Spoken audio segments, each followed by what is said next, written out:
ഇനി ഞാനില്ല. ഇല്ല. ഒരുപാട് കമന്റ്സ് ഒക്കെ ഇങ്ങനെ പ്രേക്ഷകരിൽ കാണുമായിരുന്നു. ഒരുപാട് പേര് എന്നെ വിളിച്ചും പറയുന്നുണ്ട് വരണമെന്ന്. പക്ഷേ ഫ്ലവേഴ്സിൽ നിന്ന് തന്നെ ഒഴിവാക്കിയില്ല. പിന്നെ ഞാൻ പോകുന്നത് ശരിയാണ്. ശരി സാർ, അവർ വിളിക്കട്ടെ, ഉടനെ തന്നെ വിളിക്കട്ടെ. അവർ വിളിച്ചാൽ പോവാം. Okay sir. തീർച്ചയായിട്ടും വിളിക്കണം. ഇദ്ദേഹത്തെ പോലെ പരിചയസമ്പന്നനായിട്ടുള്ള വ്യക്തി വേറെ ആരുമില്ല. ജഡ്ജ്മെൻ്റ് ആയാലും ഗായകരാണെങ്കിലും തീർച്ചയായിട്ടും ഇദ്ദേഹത്തെ വിളിക്കണം. ഇദ്ദേഹം ഒരു മലയാള സിനിമ ഗായക രംഗത്തിൽ മുതൽക്കൂട്ടാണ്.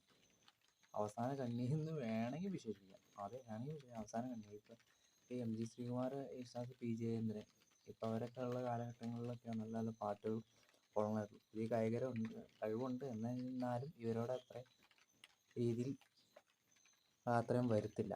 അപ്പോൾ ഫ്ലവേഴ്സ് തീർച്ചയായിട്ടും ഇതുപോലെ ഉപ്പുമുളകിലെ പഴയ ഫാമിലിയൊക്കെ നമ്മൾ ഒരുപാട് മിസ് ചെയ്യുന്നില്ല. അത് ഇവരും ഇതുപോലെ തന്നെ കുറച്ച് കഴിഞ്ഞ് ഒഴിവാക്കി കളഞ്ഞതാണ്. അതുപോലെ തന്നെയാണ് നമ്മുടെ എം ജി ശ്രീകുമാറിനെ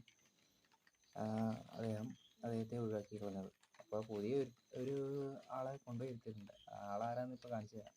റെനിച്ചേട്ടാ സ്റ്റൈലിഷ് ആയിട്ട് അവിടെ ഇരുന്നിട്ട് വായിക്കുക. ഇങ്ങനെ കാണുമ്പോ ഭയങ്കര ലുക്കാണ് കേട്ടോ. അവിടുന്ന് വൺ സ്റ്റൈലിഷ് വായന. എന്തൊരു മറ്റേ പാട്ട് പാടിയപ്പോൾ ആദ്യം പറഞ്ഞ് വെറുപ്പിച്ചു തുടങ്ങിക്കൊണ്ടിരുന്നതാണ്. കണ്ണോട് കാണുമ്പോഴല്ലാന്ന് പറഞ്ഞുകൊണ്ട് ഇപ്പം അതേ ഇവിടെ വന്ന് ജഡ്ജ്മെൻറ്റിൽ നിന്ന് വെറുപ്പിക്കുന്നത്. ഈ സാധനത്തിൽ എടുത്തു കളഞ്ഞിട്ട് നമ്മുടെ എം ജി അണ്ണനെ അവിടെ കൊണ്ടിരുന്നു. കാരണം ഈ സാധനം കൊണ്ട് വലിയ കാര്യമായിട്ട് ഒന്നും അറിയത്തുമില്ല, ഒന്നുമില്ല. അത് രണ്ടുപേരും വൈറൽ പാട്ട് പാടിയെന്ന് മാത്രമേ ഉള്ളൂ. ഇവിടെ കിടന്ന് പാട്ട് പാടി വെറുപ്പിച്ചുമ്പോൾ അത് ഇവിടെ കിടന്ന് വീണ്ടും വെറുപ്പിക്കാൻ പറയും.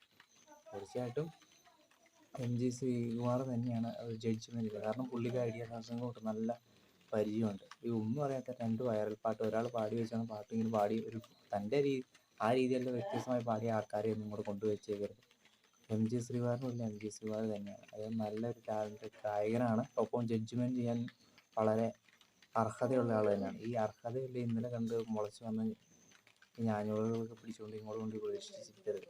തീർച്ചയായിട്ടും ഫ്ലവേഴ്സ് നല്ല രീതിയിൽ കൊള്ളണം. ഞങ്ങളുടെ എം ജി ശ്രീകുമാർ തന്നെയാണ് നല്ല അവിടെ കുട്ടികൾക്ക് നല്ല അനുഗ്രഹവും ഒരു തെറ്റും ചൂണ്ടിക്കാണിക്കാനുള്ളതല്ല. അത് ഇതുപോലുള്ള ആൾക്കാരെ കൊണ്ട് ഇരുത്തരുത്.